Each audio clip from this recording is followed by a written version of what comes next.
ये आकाशवाणी का दिल्ली केंद्र है। कृपया हमारे अगले कार्यक्रम की प्रतीक्षा कीजिए। ये आकाशवाणी है।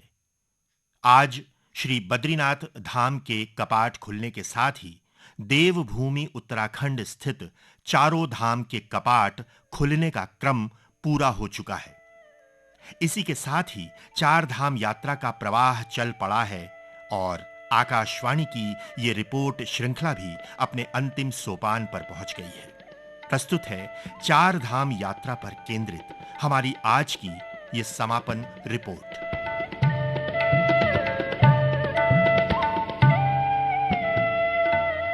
हिमालय पर्वत श्रृंखला की गोद में बसे उत्तराखंड की वादियों में स्थापित सनातनी परंपरा के चार धाम यमुनोत्री, गंगोत्री, केदारनाथ और बद्रीनाथ का अत्यंत पावन और स्वर्गिक महत्व है।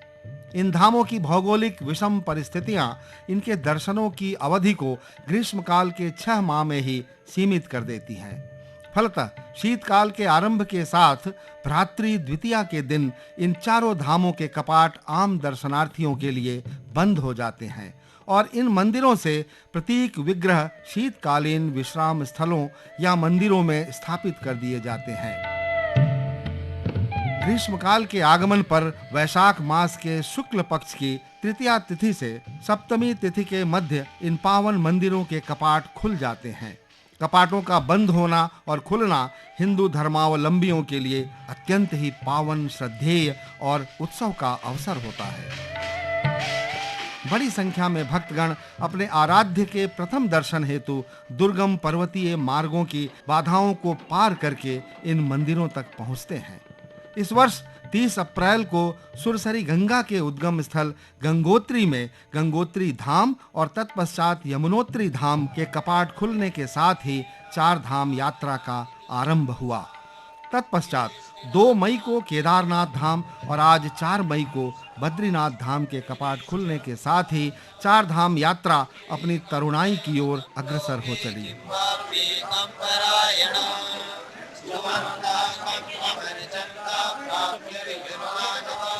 लाखों भक्तों ने भगवान बद्री विशाल, देवादिदेव महादेव केदार शंकर, पतित पावनी गंगा और यमुना के दर्शन किए और अब यह संख्या निरंतर बढ़ती जा रही है।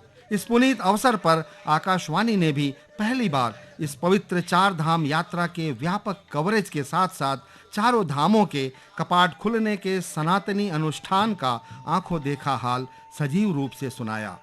कवरेज टीमों ने विपरीत मौसम और दुर्लभ भू-आकृतिक बाधाओं को पार करके फील्ड रिपोर्टिंग एवं सजीव वर्णन का सराहनीय उदाहरण पेश किया। आज प्रातः 6 बजे जब बद्रीनाथ धाम के कपाट खुले तो संपूर्ण घटनाक्रम का आंखों देखा हाल हमारे सहयोगियों ने पूरे उत्साह के साथ सुनाया। देवी धूम रसयतला बद्री सदृश तीर्थम न भूतो न भविष्यते।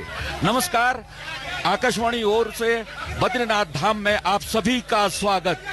ये वो 6 महीने का पल सामने आ गया है जिसके लिए कुछ क्षण और यहाँ पर प्रतीक्षारत है तमाम श्रद्धालु, क्योंकि ठीक 6 बजे मुहूर्त है और ये देखते ही देखते श्रद्धालुओं ने दोनों हाथ अपने ऊपर खड़े किए हैं।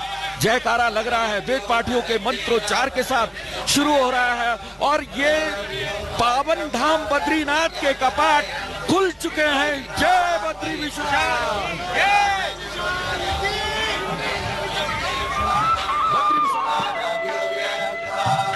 संपूर्ण बद्रीनाथ मंदिर फूलों से सजाया गया था।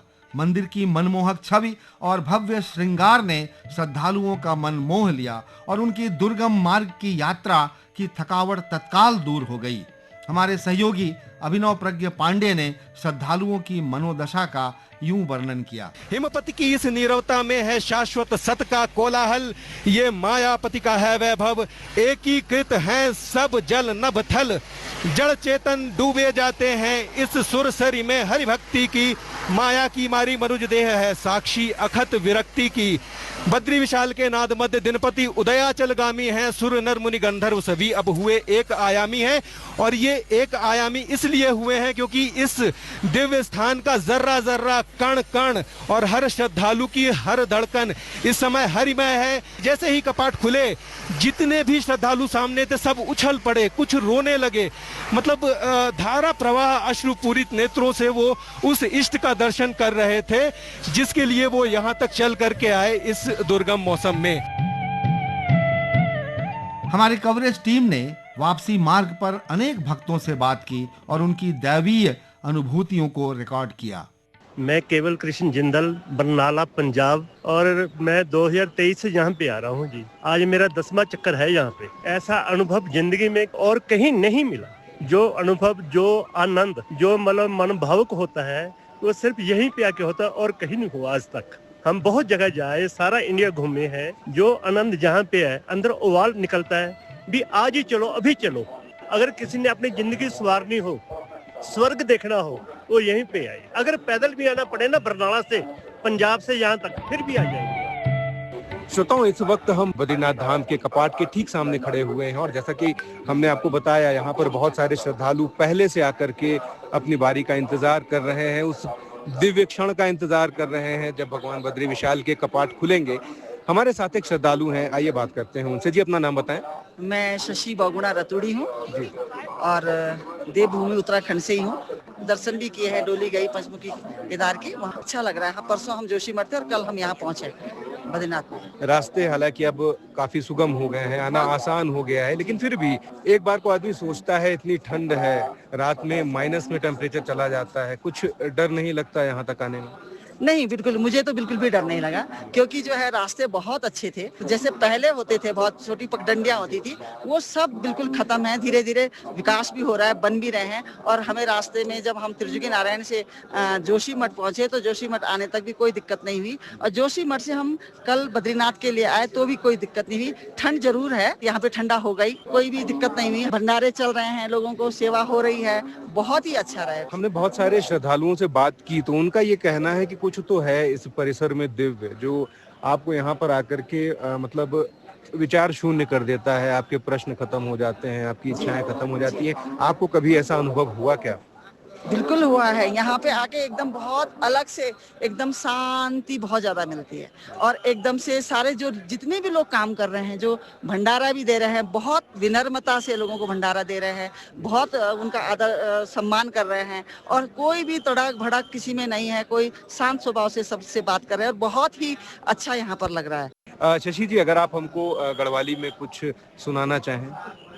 स्वर्ग उत्तराखंड भूमि, स्वर्ग उत्तराखंड भूमि, हिमालय हिमालय फूल जैसु फूला, ब्रह्मी कमला, हिमालय फूल जैसु फूला, ब्रह्मी कमला, यूं हिमारी डांडी काठी, यूं हिमारी डांडी काठी, हिमालय हिमालय बर्फीली चटाना, ब्रह्मी कमला, हिमालय बर्फीली चटाना, ब्रह्मी कमला, ब्रह्मी कमला, बद्री विशाला, श्याम सुंदर रंग में, बद्री विशाला, श्याम सुंदर रंग में, बद्री विशाला।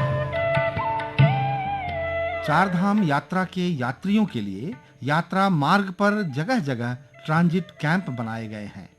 ऋषिकेश के बेस कैंप पर उपलब्ध स्वास्थ्य सुविधाओं का हमारे प्रतिनिधि ने जायजा लिया। नमस्कार, मेरा नाम डॉक्टर शशांक जगूड़ी है और मैं अभी ऋषिकेश ट्रांजिट कैंप से आपके साथ जुड़ा हूं। और यहां पर जितने भी यात्रीगण अपना पंजीकरण हेतु यहां पर आए हैं और यात्रा करने हेतु आए हैं, उनका प्राथमिक उपचार और प्राथमिक जो स्क्रीनिंग होती है वो हम लोग कर रहे हैं। और जितने भी हाइपरटेंसिव या डायबिटिक पेशेंट्स हैं, उनको यही सलाह दे रहे हैं कि जो हाई एल्टीट्यूड वाली यात्रा है उसमें थोड़ा सा सावधानी पूर्वक वो यात्रा करें। उसके साथ साथ हमने यहाँ पर एक 5 बेडेड इमरजेंसी हॉल भी इस्टेब्लिश किया है, जिसमें कोई अगर यहाँ पर कोई आपातकालीन स्थिति अगर हो जाती है तो हम वो भी हैंडल यहाँ पे कर ले रहे हैं। यहाँ पर एक डॉक्टर, एक फार्मेसी ऑफिसर, एक नर्सिंग ऑफिसर, एक वार्ड बॉय पूरे 24 आवर्स मौजूद रहते हैं। ज्योतिष पीठ के शंकराचार्य जगत गुरु अविमुक्तेश्वरानंद स्वामी ने आकाशवाणी के चार धाम यात्रा कवरेज और सजीव प्रसारणों के प्रयासों की भूरी भूरी प्रशंसा की। आपने बताया कि आप ये जो उत्तराखंड के चार धामों के पट खुल रहे हैं उनका सजीव प्रसारण आकाशवाणी के माध्यम से कर रहे हैं। 3 पट खुल चुके और तीनों पट खुलते समय का जो सजीव प्रसारण है वो आप कर चुके हैं। जाने कितने लोगों को आपने इस पट के खुलने की प्रक्रिया से जोड़ दिया। बड़ी खुशी की बात है। हम तो इस कार्य के लिए आकाशवाणी का और आपकी टीम का अभिनंदन करना चाहेंगे। स्वामी जी ने चार धाम यात्रा के श्रद्धालुओं को विशेष रूप से युवाओं को संबोधित करते हुए आगे कहा। अपना देश युवा देश कहला रहा है। यहाँ पे बड़ी भीड़ हो रही है जिसमें युवा सम्मिलित हो रहे हैं। युवा भी तो इसी समाज का अंग है। पुरानी सोच है कि जब बुढ़ापा आएगा तब हम धर्म कर लेंगे, लेकिन धर्म कार्य जब शरीर में शक्ति रहे तभी कर लेना चाहिए। तो ये हमको अच्छा लग रहा है कि यहाँ पर युवाओं की संख्या ज्यादा है। इसका मतलब युवाओं में ये समझ बढ़ी है कि समय पे कर लेना चाहिए। सैर कर दुनिया की काफिल, जिंदगानी फिर कहाँ, और जिंदगी भी कर रही तो ये नौजवानी फिर कहाँ। तो नौजवानी तो चली जाएगी, फिर कहाँ घूम पाओगे, फिर कहाँ तीर्थाटन होगा, फिर कहाँ दर्शन होगा। तो इसलिए ये जो कार्य है इसको वादे में नहीं रखना चाहिए, बाद के लिए बचा के नहीं रखना चाहिए, ये पहले कर लेना चाहिए। धर्मशास्त्र कहता है कि शतम विहाय भोक्तव्यम, सहस्रम स्नानम आचरेत, लक्षम विहाय दातव्यम, कोटिम त्यक्त्वा हरिम भजेत। इसका मतलब है 100 काम सामने खड़ा है और भोजन का समय आ गया है तो 100 काम छोड़ दो, भोजन करो। स्नान का समय आ गया तो 1000 काम छोड़ दो, नहाओ। इसी तरह से दान करने का समय आ गया और 1 लाख काम खड़े हैं तो 1 लाख काम छोड़ दो लेकिन दान करो। और इसी तरह से अगर भगवान के भजन का समय आ गया तो कोटिम त्यक्त्वा हरिम भजेत, करोड़ों काम भी छोड़ देने पड़ेंगे। सबसे पहले प्रायोरिटी, वरीयता आपको हरि भजन को देनी पड़ेगी, क्योंकि वही आपके जीवन का मुख्य लक्ष्य है। ये जीवन धन को पाने के लिए हमको मिला है। इसलिए इस जीवन से अगर हमने परमात्मा को प्राप्त करने का प्रयास नहीं किया तो हमारा जीवन व्यर्थ हो जाएगा। 30 अप्रैल को अक्षय तृतीया के शुभ मुहूर्त में आरंभ हुई यह चार धाम यात्रा अगले 6 महीने तक निरंतर चलती रहेगी। मौसम बदलते रहेंगे, कभी गर्मी, कभी बारिश और कभी भीषण ठंड आते रहेंगे, परंतु श्रद्धालुओं के आगमन में कोई कमी नहीं आएगी। भक्तों के श्रद्धा के समक्ष समस्त प्राकृतिक आपदाएं निष्प्रभावी रहेंगी। संपूर्ण उत्तराखंड पावन गंगा, यमुना और शिव बद्री विशाल के दर्शनार्थियों के भावों एवं श्रद्धा से अभिभूत रहेगा। अभी आप उत्तराखंड के पावन चार धाम यात्रा के आरंभिक अनुष्ठानों पर एकाग्र श्रद्धालुओं से बातचीत और मंदिर एवं यात्रा व्यवस्थाओं पर आधारित हमारी आज की रिपोर्ट सुन रहे थे। इसी के साथ दैनिक रेडियो रिपोर्ट की यह श्रृंखला यहीं संपन्न होती है। यह रिपोर्ट आकाशवाणी चार धाम यात्रा प्रसारण एवं कवरेज दल द्वारा आकाशवाणी देहरादून केंद्र पर तैयार की गई और इसे आकाशवाणी दिल्ली से प्रसारित किया गया।